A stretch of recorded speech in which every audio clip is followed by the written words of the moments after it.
దేవుని నామానికి స్తోత్రం. హల్లెలూయా. ప్రభువైన యేసుక్రీస్తు నామములో అందరికీ కూడా నా హృదయపూర్వక వందనాలు. ఎఫెసీయులకు రాసిన పత్రిక 6వ అధ్యాయం 11వ వచనాన్ని మనం ధ్యానం చేద్దాం. మరి ఎఫెసీ పత్రికలో చాలా ప్రాముఖ్యమైన వచనం ఇది. ఎందుకంటే ఇది ఎంతో మనకి నేర్పిస్తుంది. మీరు అపవాది తంత్రములను ఎదిరించుటకు శక్తిమంతులగుటకు దేవుడిచ్చు సర్వాంగ కవచమును ధరించుకొనుడి. ఆమేన్. చూడండి దేవుని వాక్యాన్ని. ఈ భూమి మీద మనకు నచ్చినా నచ్చకపోయినా రెండు ఫోర్సెస్ పనిచేస్తూ ఉంటాయి ఎప్పుడు కూడా. ఒకటి దేవుని శక్తి, రెండోది అపవాది యొక్క శక్తి. సో మనం దేవుని శక్తి కింద ఉన్నప్పుడు అపవాది మనల్ని ఏమీ చేయలేడు. కానీ మనల్ని ఆపటానికి, మనల్ని మభ్యపరచటానికి, మోసగించటానికి వాడికి అవకాశం ఉంది. కానీ తాకలేడు, ఫిజికల్గా మనల్ని తాకలేడు. అది మాత్రం వాస్తవం. ఓకే అండి. సో అందుకని ఇక్కడ దేవుని వాక్యం ఉంటుందంటే అపవాదిని ఎదిరించుటకు. వాడిని ఎందుకు ఎదిరించాలి అంటే వాడేం చేస్తున్నాడు? మనతో పోరాడుతున్నాడు. ఏ విషయాల్లో? మన విశ్వాస విషయంలో. ఇప్పుడు యోబు దగ్గర నిన్న చెప్పుకున్నాం కదా, మనం యోబు దగ్గరికి వెళ్ళాడు.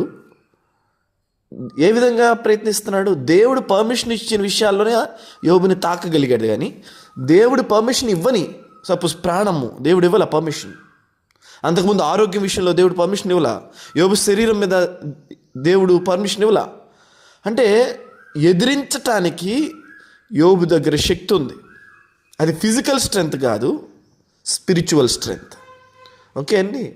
సో అపవాది ప్రయత్నం చేయగలుగుతాడు మన విశ్వాసము, మన నీతి, క్రియలు, పరిశుద్ధత ఇలాంటి విషయాల మీద. కానీ మనల్ని ఫిజికల్గా తాకలేడు. అంటే ఇప్పుడు గేమ్ అంతా ఎక్కడ జరుగుతూ ఉందంటే మైండ్లో జరుగుతూ ఉంది, మానసికంగా జరుగుతూ ఉంది.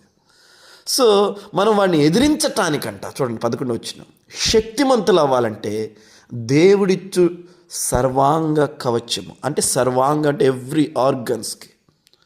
మళ్ళీ బయట కాదు, ఇదంతా లోపల. ఎందుకంటే ఆత్మ శరీరం అనే ఒక తొడుగుని తొడుక్కుని ఉందండి. ఇప్పుడు కావాల్సిందంతా ఈ ఆత్మకి, ఈ ప్రాణానికి. శరీరము వాటిని అనుసరించి నడుస్తుంది. సో ఇప్పుడు మన అంతరంగ పురుషుడికి ఈ సర్వాంగ కవచం కావాలి. ఈ అంతరంగ పురుషుడు గనక ఈ సర్వాంగ కవచం లేకపోతే అపవాది యొక్క పోరాటాల్లో ఓడిపోతాడు.